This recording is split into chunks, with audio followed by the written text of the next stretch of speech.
Welcome to my video on how to replace motor bearings on a stealth bomber.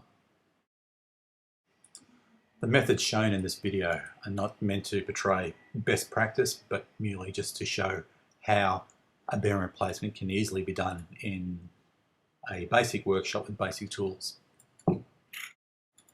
I'd like to apologise in advance for the poor choice of footwear worn during this video. Unfortunately, it was a 41 degrees Celsius day when this film work was being done, so I had no choice there. So now the back wheel is removed, it's time to get the freewheel off. You need to use a freewheel tool, and using a spanner, it's a quick process to remove the freewheel. Next job is to remove the screws which are holding on the cover. We need to do this on both sides of the motor, so it's ready then to fully disassemble.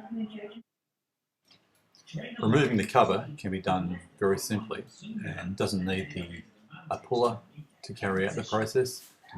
The method I use looks a little bit extreme, but it's a quick and easy method, and it gets the parts off without any damage and without doing any possible damage to yourself. The magnets in these motors are incredibly strong, and as you can see, even with putting quite a bit of force on the wheel, the stator still won't move from the wheel.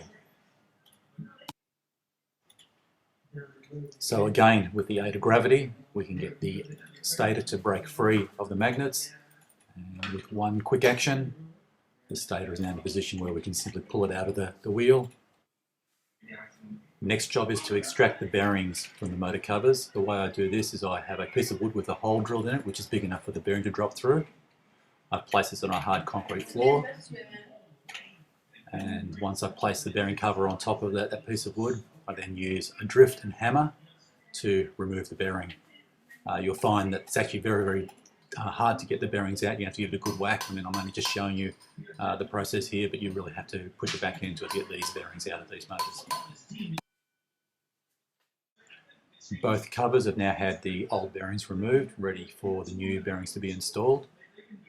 When selecting bearings for the job, I would suggest you go for a fully sealed bearing and a Japanese made bearing rather than a Chinese made bearing for this type of job. The large bearing is a 6005 and the smaller bearing is a 6004.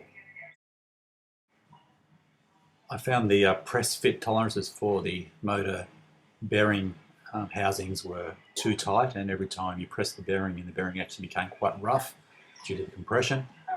What I needed to do was actually scrape the bearing casings to a point whereby the bearing would slip in and a nice tight fit, but the bearing would then stay nice and smooth with its operation after.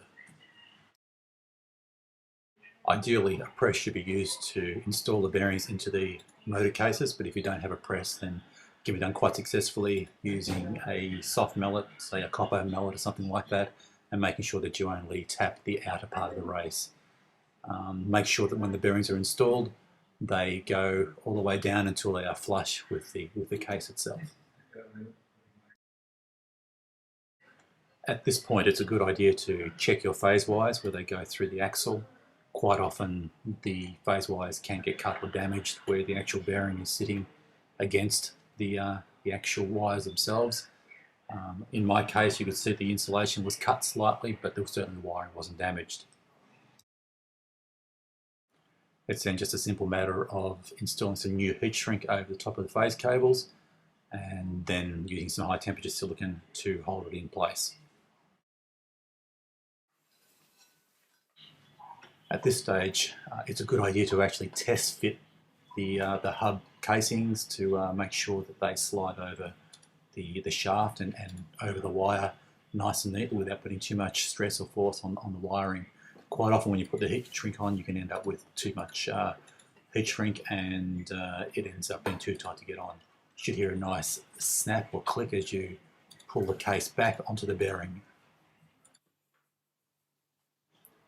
Next thing is to install the plastic insert, which protects the wires as they come out of the shaft itself. It's typically a fairly snug fit because you're trying to push it over the top of the actual heat shrunk part of the wire plus the shaft itself, but it shouldn't be too tight that you can't get it on with putting too much effort into it. You'll notice that as you push it on, once you get over a certain point, it should just slide back nice and easy.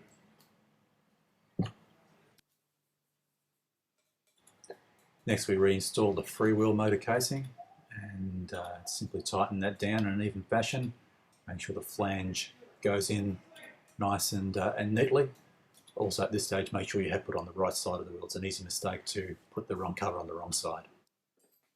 To safely install the stator, we set the stator and the brake side cover up on a set of blocks so that it sits nice and square.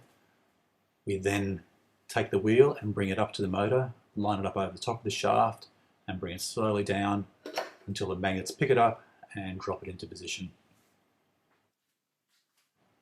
It's now just a simple matter of flipping the wheel back over, lining up the screw holes and putting all the screws back in to the motor, making sure that when you're tightening it down the flange pulls in squarely and is pulled up nice and evenly. It's also recommended that you use blue Loctite on all screws when reassembling the motor. Thank you for checking out my video, and I hope the information within the video was of use to you.